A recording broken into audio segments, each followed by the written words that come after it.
अस्सलामुअलैकुम मेरे प्यारे दोस्तों। आज हम पंजाब पुलिस में जो 2018 में कांस्टेबल लेडी कांस्टेबल का पेपर हुआ था उसकी आज तैयारी करेंगे।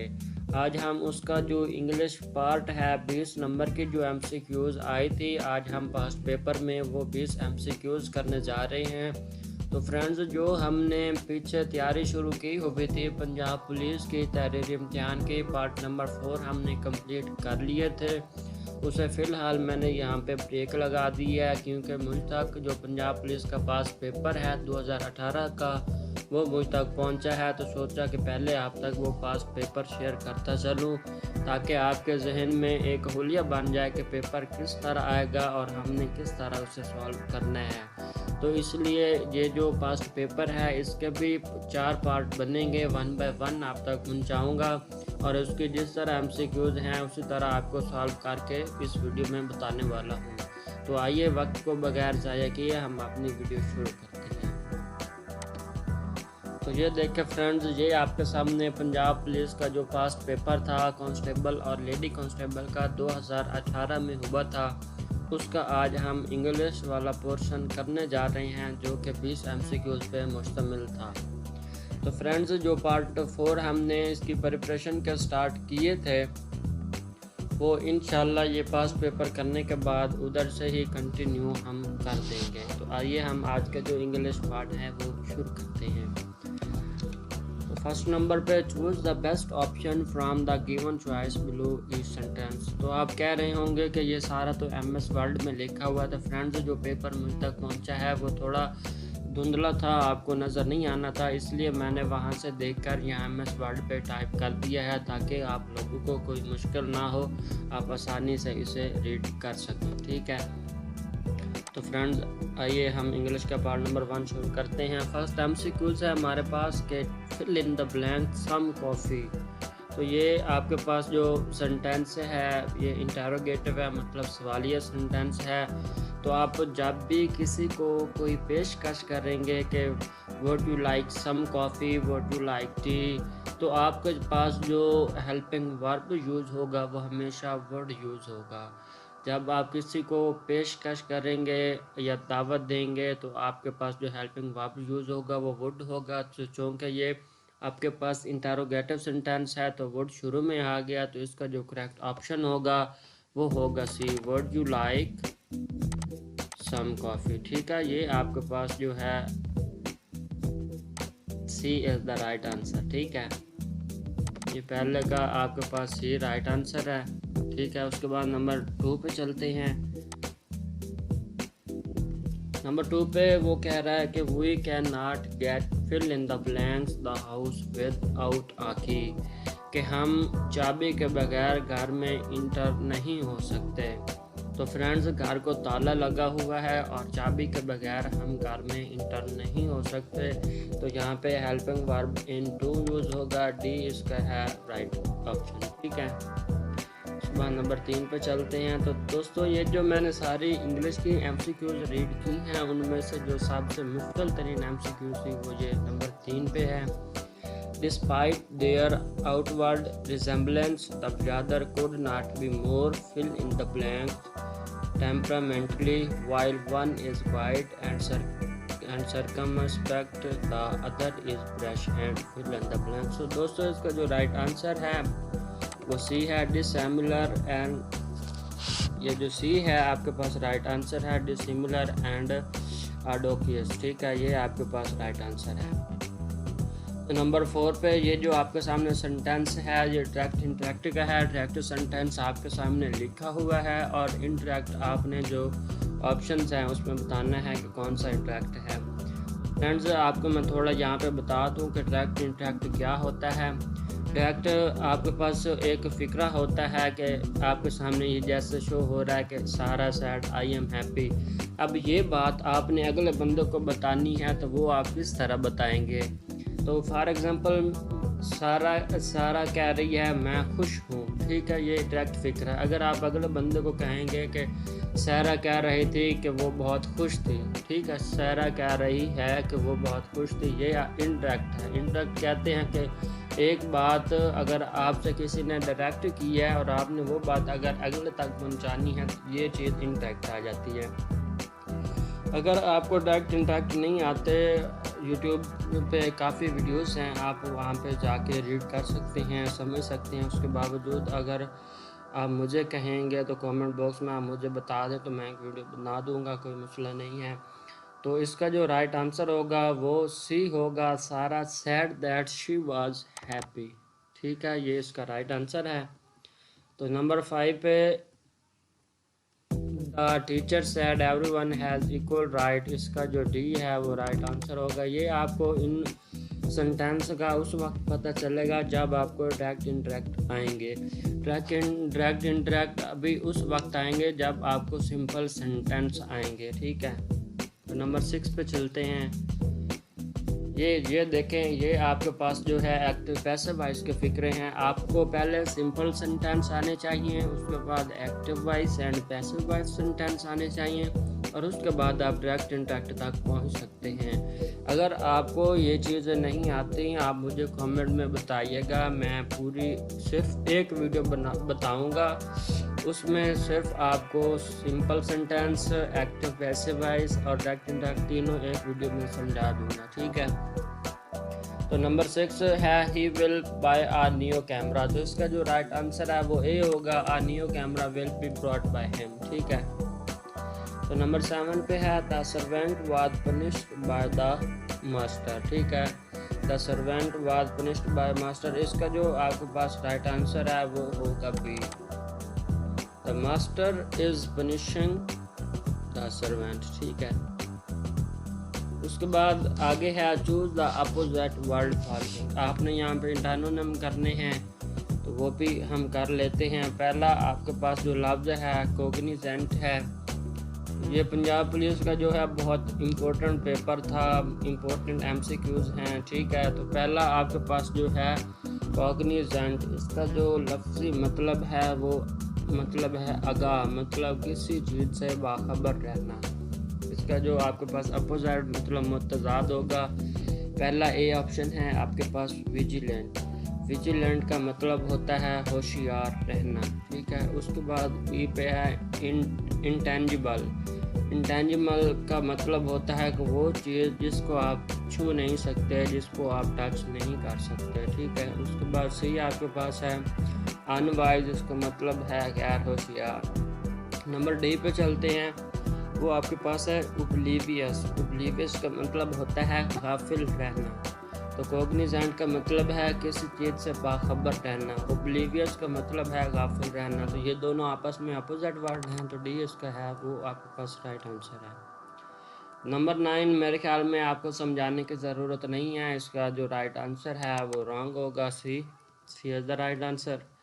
तो नंबर 10 पे चलते हैं। नंबर 10 पे आपके पास है इनएक्टिव, मतलब कि वो एक्टिव नहीं है, सुस्त है। इसका जो आपके पास राइट आंसर होगा वो ए होगा, मूविंग। मूविंग का मतलब है हरकत में रहना। ठीक है, तो नंबर 11 पे चलते हैं रूटीन। रूटीन का मतलब होता है रोज़मर्रा के काम जो डेली होते हैं। पहला आपके पास ऑप्शन है कस्टम। कस्टम का मतलब है रिवाज। रिवाज आपको बेहतर पता है कि रिवाज कभी कभार होते हैं, तो पहले ही आपके पास राइट आंसर है। जैसे कि रूटीन रोज़मर्रा मतलब डेली और कस्टम कभी कभी, तो custom is the right answer. ठीक है, बाद आगे चलते हैं नंबर 12 पे। अब आपने यहाँ पे जो सेम मीनिंग्स हैं वो आपने ढूंढने हैं, मतलब आपने सिनोनिम यहाँ पे करने हैं। पहला आपके पास जो सिनोनिम है वो है एक्सट्रीम। एक्सट्रीम का आपके पास जो होगा राइट आंसर वो बी है, स्पेयर। ठीक है, ये आपके पास दोस्तों जो सिनोनिम और एंटोनिम होते हैं ये कहीं से भी आ सकती हैं। ठीक है, नंबर 13 है पॉपुलर। पॉपुलर का मतलब होता है मशहूर, तो सी इसका राइट ऑप्शन होगा फेमस। फेमस का मतलब भी यही होता है मशहूर। ठीक है, तो नंबर 14 है विशिएट। विशिएट का मतलब होता है बिगाड़ना, किसी चीज़ को बिगाड़ना। इसका जो राइट ऑप्शन होगा वो सी होगा, स्पॉइल का मतलब भी होता है किसी चीज़ को बिगाड़ना। उसके बाद नंबर 15 पे आ जाते हैं वैकेंट। वैकेंट का मतलब होता है खाली, तो इसका जो राइट ऑप्शन है वो ए होगा, एम्प्टी। एम्प्टी का मतलब भी खाली होता है।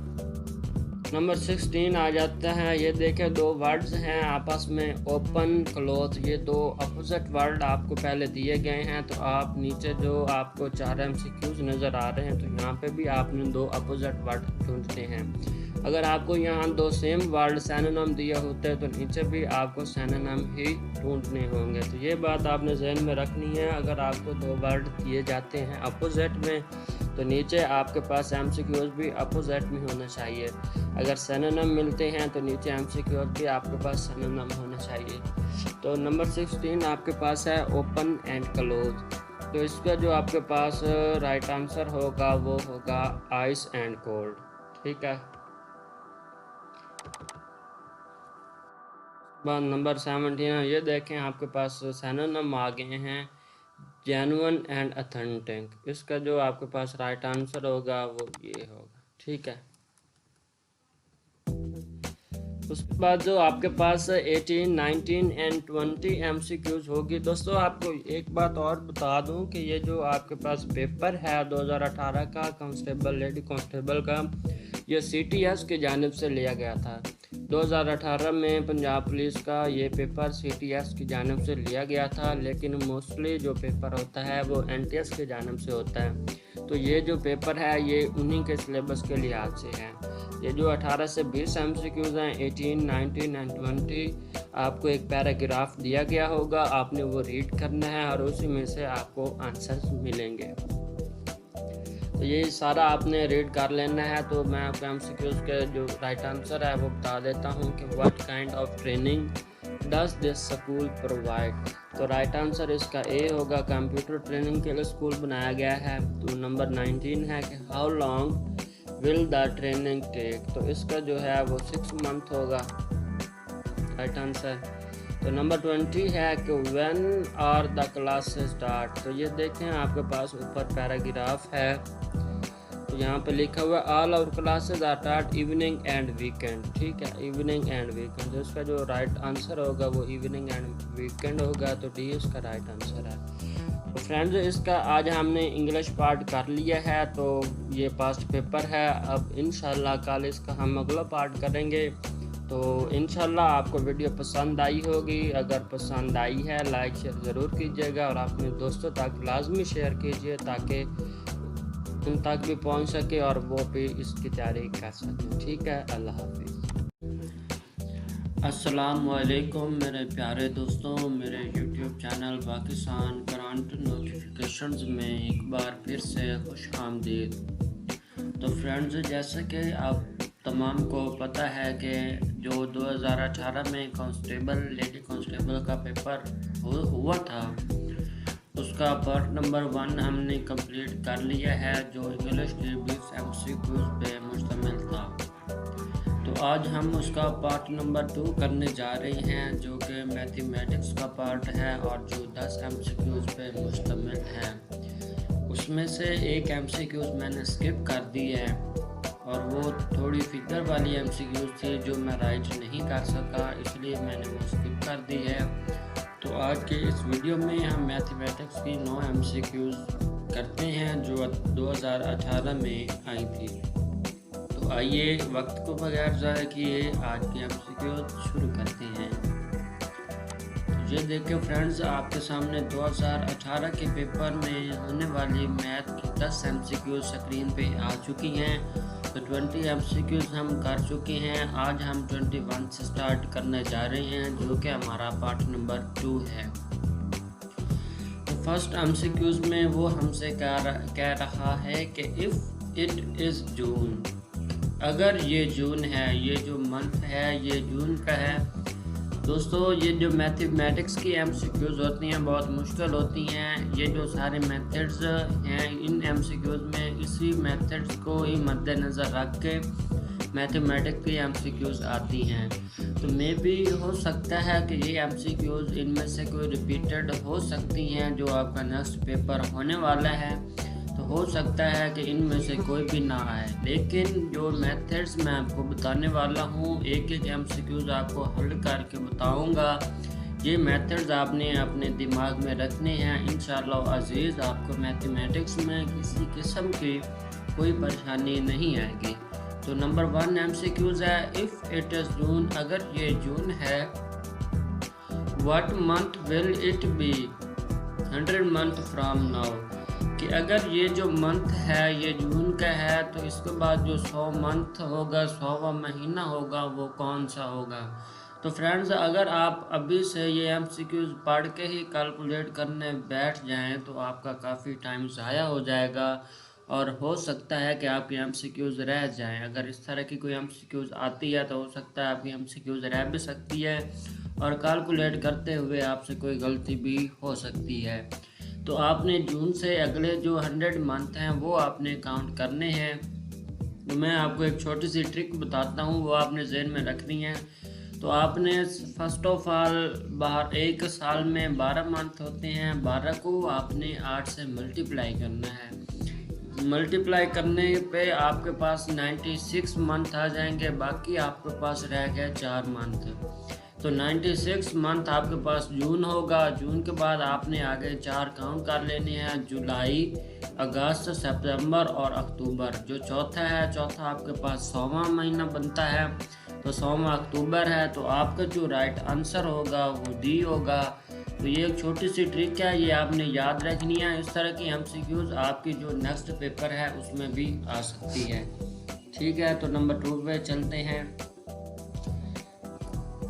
दोस्तों, ये MCQs थोड़ी डिफ़िकल्ट है, आपने घबराना नहीं है, थोड़ा इसे समझना है। आपको बिल्कुल आसान करके बताऊंगा, ये मेरे समझाने के बाद आपको कोई मुश्किल पेश नहीं आएगी। इन एन एग्जामिनेशन, एक एग्ज़ाम में, एक इम्तिहान में 42% of the students passed in computer, के जो 42% तलबा हैं वो कंप्यूटर में पास हो जाते हैं, 51% इन मैथ और 51% तालिब इल्म मैथ को पास कर जाते हैं, एंड और 25% passed in both the subject, और जो 25% तलबा हैं वो इन दोनों सब्जेक्ट में पास हो जाते हैं। तो वो पूछना क्या चाह रहा है कि what is the percentage of the students who fail in both the subject, के जो कंप्यूटर और मैथ में जितने भी तलबा फेल हुए हैं उनके परसेंटेज क्या होगी। तो ये आपको देखने में तो डिफ़िकल्ट लग रहा होगा, तो इसकी भी एक छोटी सी ट्रिक है। इस तरह की आपकी परसेंटेज कोई भी आ सकती है, तो आपको एक छोटी सी ट्रिक बताने वाला हूँ, आपने वो यूज़ करनी है। तो आप टाइम को भी बचा लेंगे और ये जो MCQs है ये आप सॉल्व भी कर सकते हैं। ठीक है, तो मैं आपको आज की जो MCQs है इसकी ट्रिक बता देता हूँ। तो टोटल परसेंटेज आपके पास 100 है। 100 आपने फर्स्ट ऑफ ऑल 100 लिख लेना है। ठीक है, उसके बाद आपके पास जो ओवरऑल जो स्टूडेंट्स पास हुए हैं वो 25% है, तो प्लस आपने 25 कर लेना है। ठीक है, ये बात आपको समझ आ गई। टोटल परसेंटेज आपकी 100 होती है और जो आपके पास स्टूडेंट्स पास हुए हैं वो आपने 100 में ऐड कर देने हैं। तो ऐड कर दिए। अब आपने माइनस क्या करना है, जो आपके पास 42% स्टूडेंट कंप्यूटर में पास हुए हैं और 51% स्टूडेंट्स मैथ में पास हुए हैं, इन दोनों को आपस में एडिंग करके इसमें से आपने मनफी कर देना है। ठीक है, 42 आपके पास हुए हैं कंप्यूटर में और 51% आपके हुए हैं मैथ में। ठीक है, 100 + 25 आपके पास आंसर आ जाएगा 125। ठीक है, माइनस इनको आप एडिंग करेंगे, 42 + 51 आपके पास आ जाएगा 93। ठीक है, अब आप इसे माइनस करें तो जो इसका आंसर आएगा वो आएगा आपके पास 32। ठीक है, ये आसान सा मेथड है। अब आप पीछे जाते हैं MCQs में, देखते हैं कि क्या 32 इसका आंसर है या कोई MCQ है। तो ये देखें, नंबर C पे आपके पास आ रहा है कि C इसका जो ऑप्शन है वो 32% है, तो C is the right answer. ठीक है, इंशाल्लाह आप इन मेथड को समझते जाएं। इन्हीं मेथड को मद्देनज़र रखते हुए MCQs आती हैं। आप नेक्स्ट पेपर में इंशाल्लाह बहुत इजी रहेंगे MCQs करने में।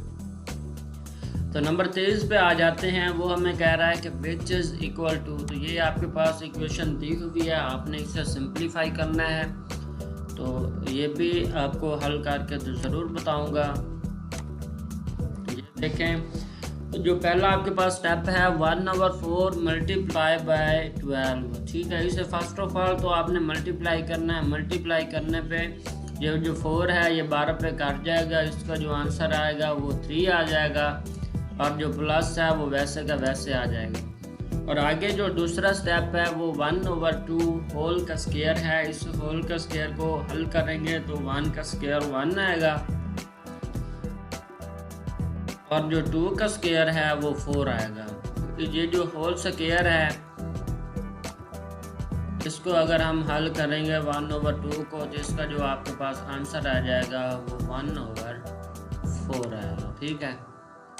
अब नेक्स्ट स्टेप में आपने क्या करना है, आपने इसका एलसीएम लेना है। एलसीएम लेने के बाद आपने इसे सिंप्लीफाई करना है। मैं आपके सामने इसका एलसीएम लेकर, इसका जो एलसीएम है वो आपके पास 4 आएगा, ठीक है। और 4 को 3 के साथ मल्टीप्लाई करेंगे तो 12 आएगा, प्लस वैसे का वैसे आ जाएगा, और 4 पे डिवाइड होगा तो 1 आ जाएगा, ठीक है। 12 और 1 को अगर आप आपस में प्लस करेंगे तो 12 और 1 13/4 ये आंसर आएगा। लेकिन आपके पास जो MCQ 4 दिए गए हैं उसमें ऐसा कोई आंसर नहीं है। इससे अब हम मज़ीद सिंप्लीफाई करते हैं, ठीक है। मज़ीद सिंप्लीफाई करने पे देखते हैं कि हमारे पास इसका आंसर क्या आएगा। तो इसका जो हमारे पास आंसर आएगा 3 सही 1/4। इसे मज़ीद सिंप्लीफाई करने पे आपके पास ये आंसर आएगा। अब ये देखते हैं कि क्या MCQs में ये ऑप्शन है या नहीं है।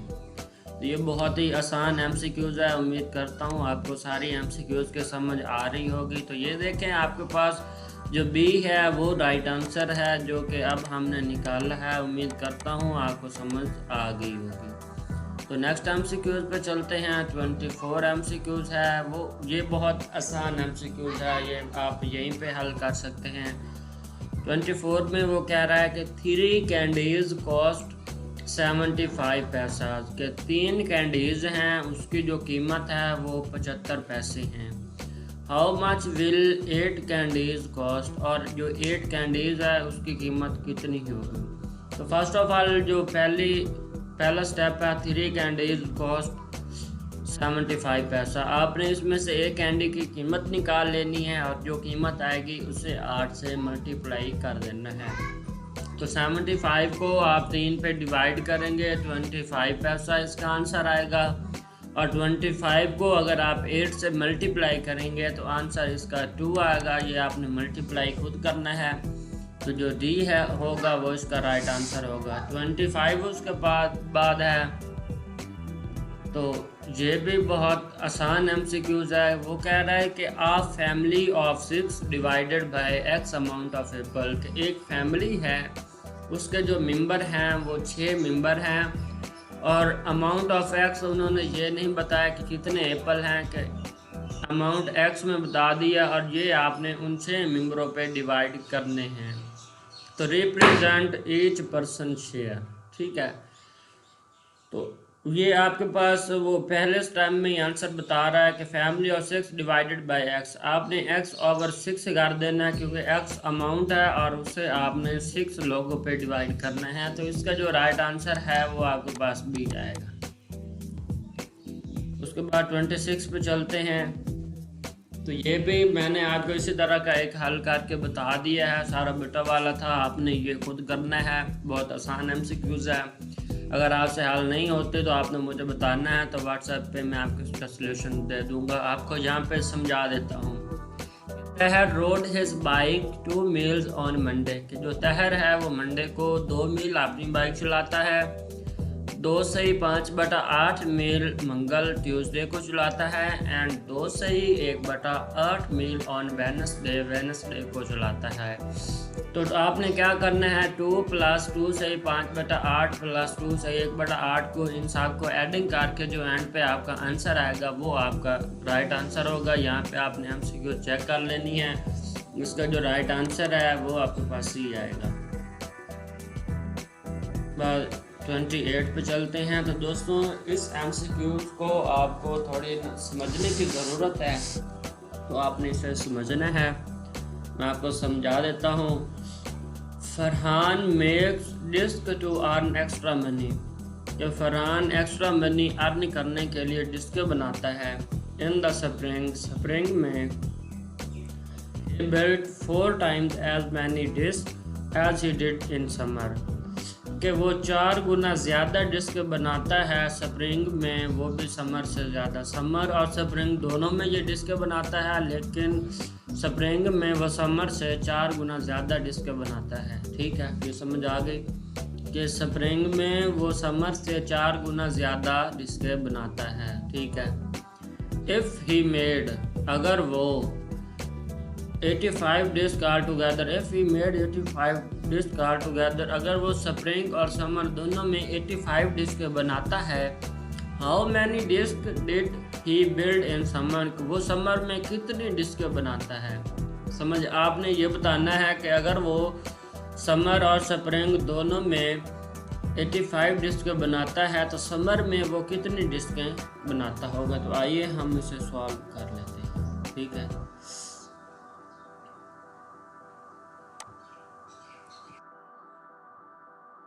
ये देखिए हमारे पास ये जो नेक्स्ट MCQs है ये आज हमने सॉल्व करनी है।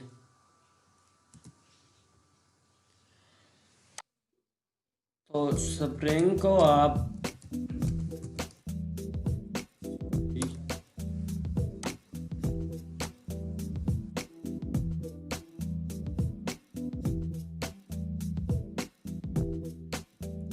समर को आप इस तरह करें, आप A का नाम दे दें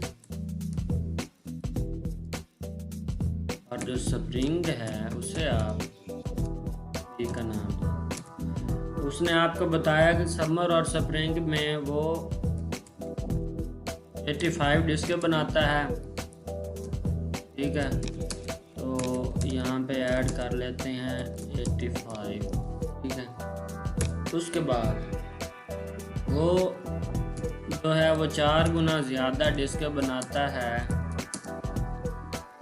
स्प्रिंग में समर से ज़्यादा। ठीक है, B = 4A होगा। अब ये जो कीमत है ये आपने B के इक्वेशन नंबर 1 में ऐड कर देनी है। तो आपके पास आएगा A + 4A = 85। इसे आपने ऐड करना है, 5A = 85 हो जाएगा। A इधर मल्टीप्लाई हो रहा है, दूसरे साइड पे आके डिवाइड हो जाएगा। जो आंसर आएगा वो 17 आएगा। अब ये आपके पास आ गया A का आंसर। A को अब आपने क्या करना है, इस इक्वेशन में आपने दर्ज करना है, क्योंकि हमने B की वैल्यू निकालनी है। तो यहाँ पे हम इसे पुट कर देते हैं 4 × 17। तो 17 को 4 के साथ मल्टीप्लाई करें तो 28 आएगा। तो 28 हमारा आंसर है। तो मैं इसका देख लेते हैं। तो ये देखें जो B है वो इसका राइट आंसर है। ठीक है, मैंने आपको सॉल्व करके बता दिया, उम्मीद करता हूँ समझ आपको आ गई होगी। तो 29 चलते हैं। ये भी बहुत आसान MCQs है, थोड़ा समझने की ज़रूरत है। कि वो कह रहा है कि Ahmed family left the house at 4:15 AM, कि सुबह के 4:15 पर अहमद की जो फैमिली है वो घर से चली जाती है। एंड रीच्ड, और पहुंच जाती है 5 hours 20 minutes, और 5 घंटे और 20 मिनटों में पहुंच जाती है। What was the time, time कितना होगा व्हेन दे रीच्ड इस्लामाबाद, जब वो इस्लामाबाद पहुंचे। तो 4:15 में निकले थे, 5 घंटे 20 मिनट उन्हें लग गए हैं। आपने क्या करना है, 4:15 में 5 घंटे और 20 मिनट आपने ऐड कर देने हैं। तो यहाँ पे अगर आप ऐड करेंगे तो 9:35 पे वो इस्लामाबाद पहुँच गए थे। तो डी जो है वो इसका राइट आंसर होगा। ये जो 30 MCQs है, आज की लास्ट MCQs है, ये थोड़ी कॉम्प्लिकेटेड है, आपने समझना है। इसका सलूशन इतना मुश्किल नहीं है, लेकिन इसे आपको समझने की बहुत ज़्यादा ज़रूरत है। वो कह रहा है कि book A has a total of 28 pages. जो हमारे पास बुक ए है उसके जो टोटल पेजेस हैं वो 28 हैं, ठीक है। उसके बाद 16 ऑफ विच आर टेक्स्ट, जो उसमें से 16 पेजेस हैं वो लिखे हुए हैं, and 12 of which are pictorial, और जो 12 पेजेस हैं वो तस्वीर के हैं, ठीक है। उसके बाद बुक बी की बात कर रहा है कि book B are total of 35 pages. जो बुक बी है उसके जो टोटल पेजेस हैं वो 35 हैं। All of them either text और पिक्चर, जो सारे के सारे हैं वो टेक्स्ट के भी हो सकते हैं, पिक्चर के भी हो सकते हैं। If the ratio of the number of pages of text to number of pages of picture is same for both books, कि दोनों बुक्सों के लिए जो टेक्स्ट और पिक्चर की रेशो है वो सेम है। तो इसकी जो रेशो बनेगी वो 16:12 आएगी। आगे कह रहा है कि then book B has how many more pages of text than book के, जो बुक बी है उसके कितने ज़्यादा पेजेस हैं बुक ए से। तो आइए इसे सॉल्व कर लेते हैं।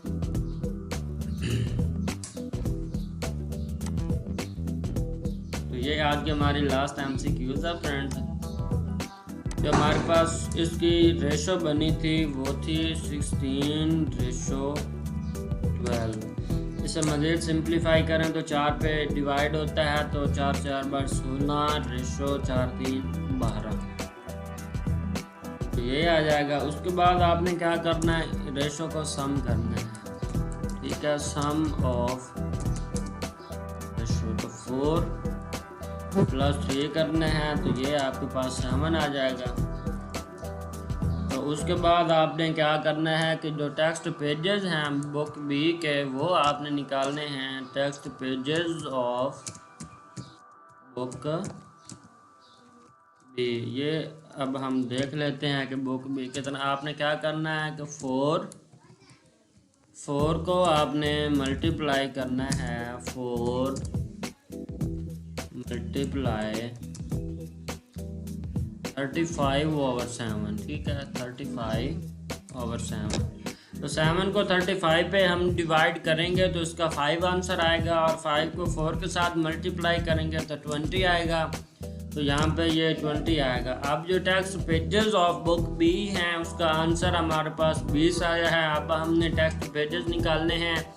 जो बुक ए है उसके जो 16 हैं टेक्स्ट पेजेस, और बुक जो बी है उसके हमारे पास 20 निकले हैं। तो 20 में से हमने 16 को माइनस कर देना है, जो आंसर आएगा वो 4 आएगा। तो जो 4 पेजेस हैं वो मोर देन बुक ए हैं। बुक बी है 4 more pages of text than book A. तो अब इसका आंसर देख लेते हैं। तो ये देखें, जो डी है वो इसका राइट आंसर है, तो 4 इज़ द राइट आंसर। तो दोस्तों ये आज का पार्ट नंबर 2 है जो हमने कंप्लीट कर लिया है, मैथमेटिक्स का था। उम्मीद करता हूँ आपको सारी MCQs की अच्छी तरह समझ आ गई होगी। अगर उसके बावजूद भी आपको किसी चीज़ की कन्फ्यूजन है, कुछ समझ नहीं आए, तो आप मुझे कमेंट बॉक्स में पूछ सकते हैं या व्हाट्सएप पे पूछ सकते हैं, आपको उसका सलूशन फ़ौरन मिल जाएगा। तो उम्मीद करता हूँ आपको आज की वीडियो बहुत पसंद आई होगी। लाइक शेयर ज़रूर कीजिएगा ताकि दोस्तों का भी फ़ायदा हो जाए। शुक्रिया, अल्लाह हाफिज़। अस्सलामुअलैकुम दोस्तों, एक बार फिर से मेरे YouTube channel Pakistan current notifications में खुश आमदीद। तो फ्रेंड्स, जैसा कि आप सब लोग जानते हैं कि हमने पंजाब पुलिस के पास्ट पेपर की तैयारी शुरू की हुई है और उसके 2 पार्ट हमने कंप्लीट कर लिए हैं। तो आज हम पार्ट नंबर 3 करेंगे, जिसमें आपके पास IQ की 15 MCQs होंगी। बहुत इम्पोर्टेंट MCQs हैं, आज हम वो करने वाले हैं। तो आइए वक्त को बगैर ज़ाया किए हम अपनी आज की MCQs स्टार्ट करते हैं। तो ये देखें दोस्तों, आपके सामने जो पंजाब पुलिस पास पेपर है उसका कांस्टेबल और लेडी कांस्टेबल का पार्ट नंबर 3 आपके सामने नज़र आ रहा है। तो आज हम पार्ट नंबर 3 कंप्लीट करेंगे। पिछले जो 2 पार्ट हम कर चुके हैं उसमें हमने 30 MCQs कंप्लीट किए थे। आज हम 31 से MCQs स्टार्ट करते हैं। तो पहली MCQs है find out the wrong term in the following series. ये देखें नीचे आपके पास ये सीरीज दी गई है, इसमें आपने जो रॉन्ग टर्म है वो ढूंढनी है कि कौन सी है। तो ये सारा आपका IQ लेवल होगा। ये 15 के 15 जो MCQs हैं इसमें आपके IQ लेवल का पता किया जाएगा। तो इसे आज हम सॉल्व कर लेते हैं कि क्या है इसमें। तो ये देखें, मैं आपको ये समझा देता हूँ ये किस तरह उन्होंने सॉल्व किया है। पहले उन्होंने किया है कि 1 + 1 = 2, ठीक है। आगे 1 के आगे 2 है। फिर 2 + 2 किया =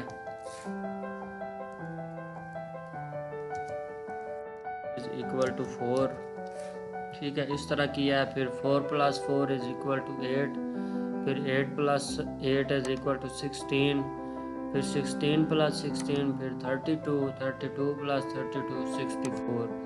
आगे 64 + 64 करें तो 128 आता है, लेकिन आगे आपके पास 96 आ रहा है। तो ये 96 आपकी जो होगी वो रॉन्ग टर्म होगी।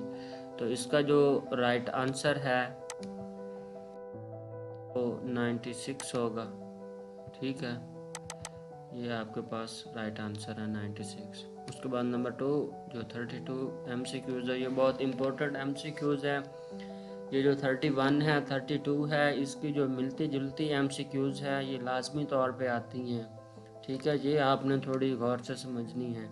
तो 32 MCQs में कह रहा है if fragrance is written as how can imposing be written, कि वो कह रहा है कि अगर हम फ्रेगरेंस को इस फॉर्म में लिखते हैं SBHSBODFG में, तो इम्पोजिंग को हम किस फॉर्म में लिखेंगे।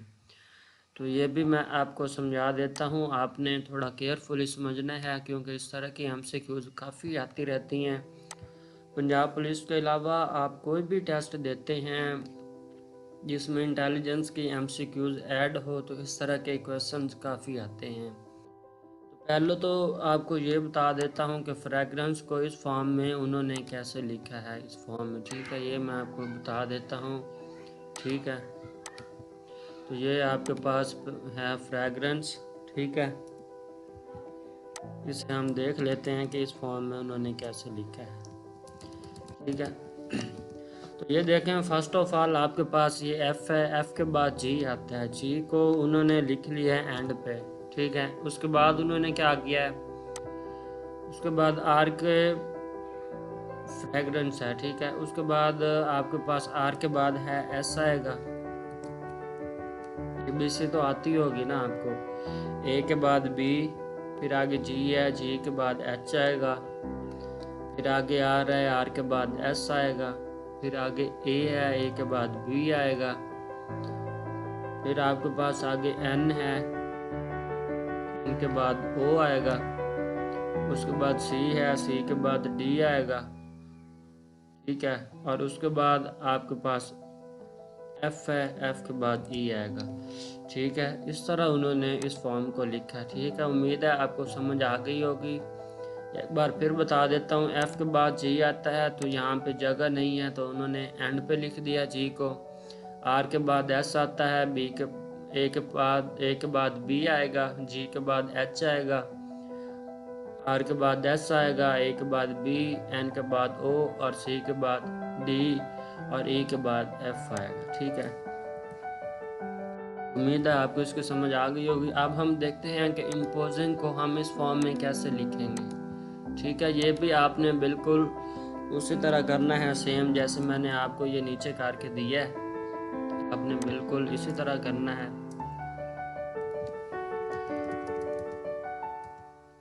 I के बाद दोस्तों आपके पास आता है J को आपने लिख लेना है एंड पे। उसके बाद M के बाद N आएगा, P के बाद Q आएगा, ओ के बाद पी आएगा, इसके बाद आपके पास टी आएगा, आई के बाद जे आएगा, एन के बाद ओ आएगा और जी के बाद एच आएगा। तो ठीक है, ये भी आपने बिल्कुल उसी तरह करना है। तो इसका जो राइट आंसर होगा वो ये होगा। ये हम देख लेते हैं कि कौन सा है, एन क्यू पी टी जे ओ एच जे। ठीक है, तो ये वाला जो डी ऑप्शन है आपका, एन क्यू पी टी जे ओ एच जे, ये आपका है राइट आंसर। उम्मीद है आपको जो 31 32 MCQs हैं इसकी आपको समझ आ गई होगी। 33 है वो थोड़ा धुंधला था, इसलिए मैं यहाँ पे राइट नहीं कर पाया, तो वो मैंने स्किप कर दिया है। तो 34 MCQs है। 34 में कह रहा है कि arrange the following in appropriate sequence. Number 1 पे गोल्ड है, आयरन है, सैंड है, प्लाटिनियम है, डायमंड है। तो इसमें आपने किस चीज़ को देखना है कि सबसे पहले कौन सी चीज़ बनती है, फिर कौन सी बनती है, उसके बाद स्टेप बाय स्टेप क्या चीज़ें बनती हैं। तो आपको पता है कि सबसे पहले सैंड है, सैंड से आयरन बनता है। ठीक है, आयरन से गोल्ड बनता है और गोल्ड से डायमंड बनता है, डायमंड से प्लाटिनियम बनता है। ठीक है, तो सबसे पहले सैंड है, सैंड नंबर 3 पे है। उसके बाद आयरन नंबर 2 पे है, गोल्ड नंबर 1 पे है, डायमंड नंबर 5 पे है और प्लाटिनियम 4 पे है। तो ये जो बी है ये आपका राइट आंसर होगा। ठीक है, थोड़ा आपने अपना थोड़ा ब्रेन यूज़ करना है यहाँ पे। ये आपका IQ लेवल है, यहाँ पे आपको बहुत केयरफुली MCQ समझने की ज़रूरत है। ये देखें, ये थोड़ा मुश्किल भी है, कन्फ्यूजन वाला MCQs है। 35 के इन द फॉलोइंग सीरीज, नीचे सीरीज दी हुई है। वो कह रहा है कि how many M are preceded by N and followed by M। कि वो कह रहा है कि how many M are preceded by N, कि M के पहले कितने, M के बाद जो N है और M के बाद M आएगा वो इसमें सीरीज में कितने हैं। तो फिर समझना आपने कि इस सीरीज में वो कह रहा है कि M से पहले N और M के बाद M कितने बार आया हुआ है। तो ये देखें, ये पहले हम 3 देखते हैं। ये देखें, N से पहले M है और N के बाद M है। हमने देखना है कि M से पहले N हो और M से बाद M हो। तो मैं आपको राइट आंसर दिखा देता हूँ। ये देखें, ये एक ये है, ये देखें, M से पहले आपके पास N है और M के बाद भी N है। ठीक है, एक आपके पास ये हो गया। उसके बाद ये देखें, एक ये है आपके पास, ये देखें, M के पहले N है और M के बाद M है, 2 हो गए। और ये आपके पास तीसरा है। ठीक है, तो 3 बार है, तो इसका जो राइट आंसर होगा वो C होगा। C is the right answer. ठीक है, उसके बाद 36 भी आपने इसी सीरीज को फॉलो करना है कि how many M's are preceded and followed by M। कि M के पहले भी M हो और M के बाद भी M हो, मतलब आपने 3 MM ढूंढने हैं यहाँ पे। तो यहाँ पे हम ढूंढ लेते हैं। ये देखें, एक बार ये राइट किया हुआ है M और एक बार ये देखें एंड पे राइट किया हुआ है। ठीक है, तो इसका जो आपके पास राइट आंसर होगा वो 2 होगा। तो B is the right answer of 36 MCQs। ठीक है, उसके बाद 37 फिगर वाला था, तो वो यहाँ पे लिखना इम्पॉसिबल था, इसलिए वो भी स्किप कर दिया है। तो 38 देखते हैं। ये भी थोड़ा कन्फ्यूजन वाला है, आपने थोड़ा केयरफुली समझना है, इसे बिल्कुल आपको समझाऊंगा मैं। वो कह रहा है कि if A and B are brothers, कि A और B आपस में भाई हैं। C is the sister of A, जो C है वो A की बहन है, A की सिस्टर है। ठीक है, ये आपने याद रखनी है, जो C है वो A की सिस्टर है। D is the brother of E, ये एक नई बात है, A B C की बात ख़त्म हो गई है, वो आपने याद कर ले। फिर D is the brother of A, D जो है वो E का भाई है। E is the daughter of B, जो E है वो B की डॉटर है। तो ये जो D और E हुए आपस में बहन भाई हुए, समझ आ गई आपको। D है E का भाई है और जो E है वो B की बेटी है, ठीक है। तो ये आपस में दोनों बहन भाई हो गए। तो who is the uncle of D, तो डी का जो आपके पास अंकल होगा वो ए होगा, क्योंकि ए और बी दोनों आपस में भाई हैं और जो बी है वो डी का फादर है। तो जो इसका राइट आंसर होगा वो ए होगा, ठीक है। उसके बाद find the odd one out, इनमें से आपने वो एमसीक्यू ढूंढनी है जो इन तीनों में से मुख्तलिफ होगी। ये 4 आपके पास हैं, इनमें से 3 सेम होंगी और एक आपके पास मुख्तलिफ होगी। तो आपने इसे किस तरह देखना है, आपने इनको आपस में ऐड कर लेना है। तो पहली ऐड करते हैं 2 और 5 7, 7 और 6 13, 13 और 3 16 और 1 17, ठीक है। नंबर बी को अब करते हैं 5 और 2 7, 7 और 1 8, 8 और 6 14, 14 और 3 17। तो ये दोनों सेम हो गए। नंबर सी पे चलते हैं 3 और 3 6, 6 और 4 10, 10 और 4 14, 14 और 2 16। तो ये उससे मुख्तलिफ है। डी भी देख लेते हैं 3 और 4 7, 7 और 4 11, 11 और 2 13, 13 और 4 17। तो ये देखें ए बी और डी आपस में सेम है और सी इनसे अपोजिट है, तो सी इसका है वो राइट आंसर होगा। उम्मीद करता हूँ आपको ये आईक्यू लेवल की एमसीक्यू समझ आ रही होंगी। अगर फिर भी कोई नहीं आती तो आप नीचे कमेंट में एमसीक्यूज नंबर लिख दें, तो आपको इंशाल्लाह वहाँ पे थोड़ा गाइड कर दूंगा। तो 40 पे चलते हैं। Find out the right letter for the question mark, ये आपने बिल्कुल लाजमी तौर पे समझना है कि इसमें क्या कह रहा है, ठीक है। तो ये मैं आपको समझा देता हूँ। ये देखें पहले आ रहा है AMBNEI, तो पहले आपने लेना है ए और एम आ रहा है, फिर बी और एन आ रहा है, ठीक है। ये आपने 4 ले लेने। ये देखें ए है, इधर बी है, ये सेकंड पे एम है, इधर सेकंड पे एन है। ये आपने 2 लेने हैं, फिर आपने ये 2 लेने हैं, ठीक है। ये इधर भी फर्स्ट ए आ रहा है और इधर बी आ रहा है। ए बी, सेकंड एम है, इधर एन है। फिर आपने आगे आना है ई आई और एफ जे लेना है। ई फर्स्ट पे है, इधर ई के बाद एफ है, तो इधर फर्स्ट भी एफ है, तो इधर सेकंड आई है, तो इधर जे है, ठीक है। उसी तरह आपने फिर आगे उसी तरह करना है। ये देखिए सी के बाद डी है, ओ के बाद पी है, तो इसके बाद जो आगे आपका जी के बाद एच आना चाहिए और के के बाद एल आना चाहिए। तो ये आपका जो है डी राइट आंसर होगा, एच और एल, ठीक है। ये इज द राइट आंसर। अब 41 पे चलते हैं। Dog is to puppy as cat is to, कि डॉग का जो नेम है वो पप्पी है और जो कैट है उसका क्या होगा। तो जो ये सी है, सी इसका राइट आंसर होगा, किटन है, क्योंकि कैट के बच्चे को किटन कहते हैं।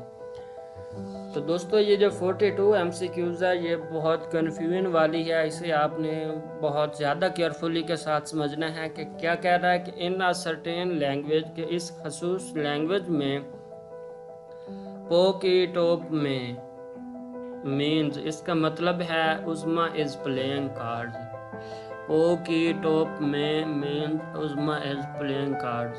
उसके बाद क्या रहा है, कोप जा की माँ means Asha is playing tennis. उसके बाद की टॉप सोप हु means they are playing football. And पो सोर कोप means cards and tennis. Which word in the language means Asha, कि इस लैंग्वेज में आपने ढूंढना है कि जो आयशा है वो कौन सा लफ्ज़ है, कि कौन सा लफ्ज़ आयशा को रिप्रेजेंट कर रहा है। तो आपने सारे को छोड़ देना, आपने सबसे पहले ये देखना है, क्योंकि इस फिक्रा में सिर्फ आयशा आ रहा है। तो फर्स्ट ऑफ ऑल आपने ये देखना है कि क्या ये सब फिक्रों में है। तो ये देखें पहले में है तो आप इसे छोड़ दें। उसके बाद सी देखें, कोप पहले में नहीं है, आयशा वाले फिक्रे में है, इसमें भी नहीं है, आगे नहीं है, तो इसे आप थोड़ा पेंडिंग में रखें। तो इसके बाद मैं पहले फ़िक्रे में आ गए, इसे छोड़ दें। उसके बाद जा जा दूसरे फ़िक्रे में है। उसके बाद ये देखें जो कोप और ये जा है, ये जा जो है वो इसका राइट आंसर होगा, क्योंकि यहाँ थोड़ी मिस्टेक हो गई है, यहाँ पे कोप होगा, क्योंकि जो जा है वो कहीं भी यूज़ नहीं हुआ, तो जा जो है वो ऐशा को रिप्रेजेंट कर रहा है, तो ए है वो इसका राइट आंसर होगा। उसके बाद 43 पे चलते हैं। यहाँ पे भी आपने अपोजिट वर्ड यूज़ करना है। 3 आपके पास सेम है और चौथा जो अपोजिट होगा वो आपका राइट आंसर होगा। तो ये कलर्स हैं, येलो, ए है येलो, बी रेड है, सी ग्रीन है और डी गोल्ड है। तो फ्रेंड्स ये जो तीन हैं ये कलर्स हैं और गोल्ड कलर नहीं है, तो गोल्ड इन तीनों से अपोजिट है, तो जो डी है वो इसका राइट आंसर होगा। तो मेरे प्यारे दोस्तों, उसके बाद अब अगली MCQs है 44। Which term comes next in the following series. ये मैं आपको असाइनमेंट के तौर पे दे रहा हूँ। ये 44 MCQs आपने खुद करनी है। अगर आपको नहीं आती या आप नहीं समझ सकते तो आपने फिर मुझे बताना है, मैं कमेंट में इसका सलूशन आपको दे दूंगा। लेकिन आपको राइट आंसर बता दूं, इसका राइट आंसर QOL आएगा, जो इसकी नेक्स्ट सीरीज होगी। ये आपने खुद करना है। तो 45 पे चलते हैं। Which of the following is same as flood, fire and cyclone? अब आपने जो इन तीनों से मिलता जुलता MCQs होगा वो आपने ढूंढना है। वो आप किस तरह ढूंढेंगे? तो पहला है फ्लड, फिर फायर, फिर साइक्लोन। तो सैलाब है, सैलाब अगर आ जाए तो उससे बहुत बड़े पैमाने पर तबाही होती है। अगर कहीं आग लग जाए तो वहाँ पे बड़े पैमाने पर तबाही होती है। ये साइक्लोन है, इसे हम दूसरा लफ्ज़ में सुनामी कहते हैं। वो आ जाए तो इस बड़े पैमाने पर तबाही होती है। तो अब इन चारों में से आपने वो चीज़ देखनी है जिससे बड़े पैमाने पर तबाही होती है। तो एक्सीडेंट है, एक्सीडेंट पे भी नहीं होती। रेन भी नहीं है। अर्थक्वेक, हाँ, सी जो है वो इसका आपके पास राइट आंसर होगा, क्योंकि अर्थक्वेक का मतलब है जलजला। तो इससे बड़े पैमाने पर तबाही हो सकती है। तो फ्रेंड्स ये आपकी IQ लेवल की आज की जो टोटल 45 तक MCQs हैं ये आज हमने सॉल्व की हैं। अगर आपको फिर भी किसी किस्म की कोई समझ नहीं आई तो आपने लाजमी तौर पे कमेंट बॉक्स में पूछना है। उम्मीद करता हूँ आपको आज की वीडियो बहुत पसंद आई होगी। लाइक शेयर ज़रूर कीजिएगा। शुक्रिया। अल्लाह हाफिज़। अस्सलाम वालेकुम। मैं अपने प्यारे दोस्तों को एक बार फिर से अपने YouTube channel Pakistan current notification में खुश आमदीद कहता हूँ।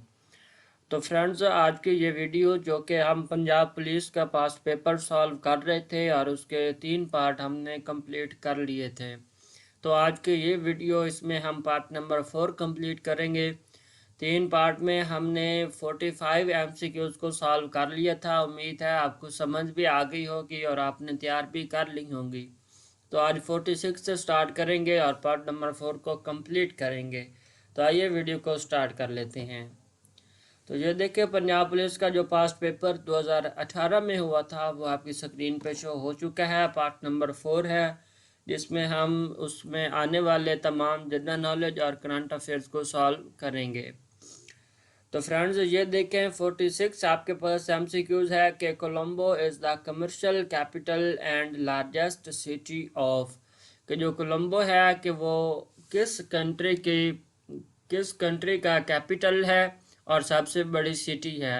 तो श्रीलंका जो है वो इसका राइट ऑप्शन होगा। कोलंबो श्रीलंका का दारुल हुकूमत है और इसके सबसे बड़ी सिटी है। तो ये फ्रेंड्स बहुत इंपॉर्टेंट MCQs है इस तरह के, इसके रिलेटेड के इस कंट्री का दारुल हुकूमत कौन सा है, इसके रिलेटेड काफ़ी क्वेश्चन आ जाते हैं। तो आपने ये लाजमी तैयार करना है। एक आध क्वेश्चन आपके पेपर में आ सकता है जनरल नॉलेज के हवाले से। तो आगे 47 पे चलते हैं। Against whom the Muslim ruler and warrior Salahuddin Ayubi fought.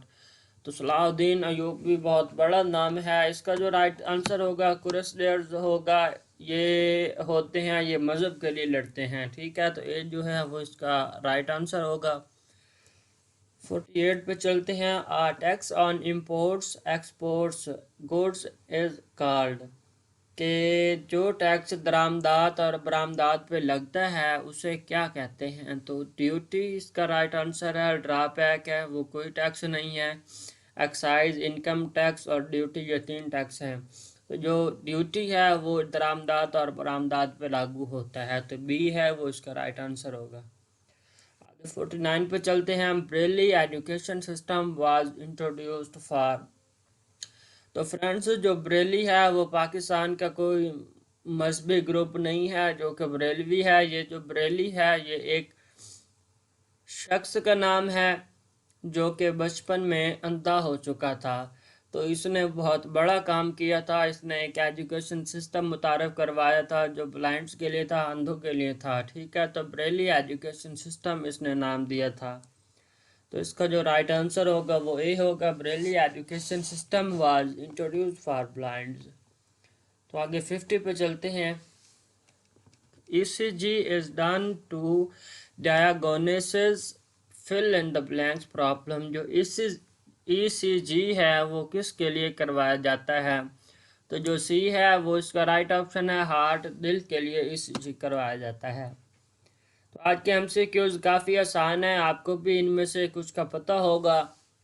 तो आगे 51 है। The punishment of Nawaz Sharif, Maryam Nawaz and captain suspended by. कि जो नवाज शरीफ, मरियम नवाज और कैप्टन को सज़ा दी गई थी वो किस हाई कोर्ट की तरफ से दी गई थी। तो दोस्तों इस्लामाबाद हाई कोर्ट की तरफ से पनिशमेंट दी गई थी। तो 53 पे चलते हैं। Fill in the blanks is the point that lies directly above the source of an earthquake। कि जो जल्जले के ऊपर एक पॉइंट आता है उस पॉइंट को हम क्या कहते हैं। तो एपिसेंटर है। Epicentre is the point that lies directly above the source of an earthquake. तो ए इसका राइट आंसर होगा। तो आगे 54 पे चलते हैं। The final match of Asia cup 2018 was fought between. जो एशिया कप हुआ था 2018 में उसका फाइनल मैच किन किन टीमों के दरमियान खेला गया था। तो बांग्लादेश और इंडिया के दरमियान 2018 का एशिया कप का फाइनल खेला गया था। आगे 55 पे चलते हैं कि which of the following country has recently been invited by Pakistan to become the third partner in CPEC. तो फ्रेंड्स, जो सी पैक मुआहदा था वो सिर्फ पाकिस्तान और चाइना के दरमियान हुआ था, और अब पाकिस्तान ने थर्ड पार्टनर को भी इनवाइट दे दिया, दावत दे दी है, और उसको वो कंट्री सऊदी अरेबिया है जिसे पाकिस्तान ने पार्टनर के लिए सी पैक माहदे के लिए उन्हें दावत दी है। तो 56 तो ऑलमोस्ट काफ़ी लोग जानते होंगे कि शेख रशीद साहब is the federal minister for railways. तो भी इसका राइट आंसर है। आगे 57 MCQs है कि former president of Pakistan Asif Zardari and his sister Faryal Talpur have been charge against. कि जो पाकिस्तान के सदर आसिफ जरदारी रह चुके हैं और उनकी जो सिस्टर हैं उन्हें किसके लिए चार्ज किया गया था। तो मनी लॉन्ड्रिंग के लिए उन्हें चार्ज किया गया था। तो बी जो इसका है वो राइट आंसर होगा। आगे 58 पे चलते हैं कि which of the following country will host 2019 cricket world cup. तो फ्रेंड्स, जैसा कि ये पेपर 2018 में हुआ था तो ये क्वेश्चन 2019 का है, इसलिए विल इस्तेमाल किया गया। यहाँ पे फ्यूचर का फिक्र था जब ये पेपर हुआ था, लेकिन अब ये पास्ट में है। तो 2019 का जो वर्ल्ड कप हुआ था उसका जो होस्ट था वो इंग्लैंड था, इंग्लैंड मेज़बान था। तो अब ये पास्ट में चला गया है तो ये आपने तैयार करना है। अब आप पे एक क्वेश्चन है कि जो नेक्स्ट वर्ल्ड कप होने वाला है उसका होस्ट कौन होगा। ये आपने जो आंसर है वो तलाश करना है और ये बहुत इम्पोर्टेंट है। ठीक है, तो 59 है कि recently held United nation general assembly 2018 session. कि जो अब नेशनल असेंबली का 2018 में सेशन हुआ था वो 73 है। 73D जो है वो इसका राइट आंसर है। तो आगे 60 MCQs पे चलते हैं जो आज की आखिरी MCQs है कि which of the following statement is true. तो south pole attract south pole. तो यहाँ पे पोल की मिस्टेक है तो वो मैं वहाँ यहाँ पे राइट कर देता हूँ। South pole attract south pole, तो ये इसका राइट आंसर है। तो आज के ये एमसीक्यू जनरल नॉलेज और करंट अफेयर्स के हवाले थे। उम्मीद करता हूँ आपके ये एमसीक्यूज आपको पसंद मतलब लाइक की आई होंगी।